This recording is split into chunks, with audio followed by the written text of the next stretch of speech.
There's some weird code going on behind the scenes of Project Zomboid's walls. Sure, the items that the game spawns in are impenetrable. Thousands of Zeds can be kept at bay behind a single row of metal fence. Or some counters. But pick up those counters and try to use them where you want? Well, then they become thumpable, and after a short time they become rubble. In my last video about impenetrable walls, there were a lot of comments about other materials I ought to test out and ideas to examine, and I must say you all had some great ideas, and if you have more ideas of things you want me to test, let me know down in the comments below. The big one that you all mentioned was the old standby of crates with fences to either side.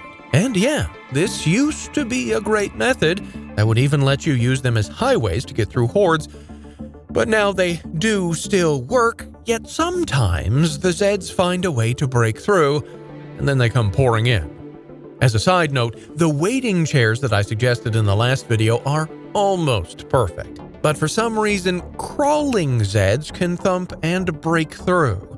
So kill those first if you're using chairs.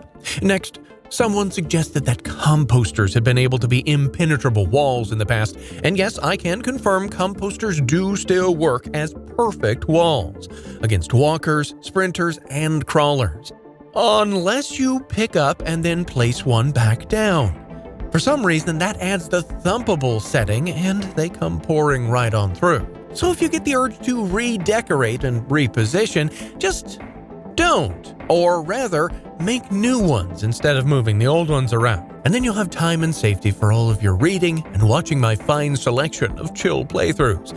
And one final note, the antique stoves that I mentioned that are great barriers so long as you don't place them directly against windows, those are still, as far as I know, completely impervious to everything that I've tested. Zombies, walking zombies, crawling zombies, sprinting zombies, they just completely ignore you once you're behind them.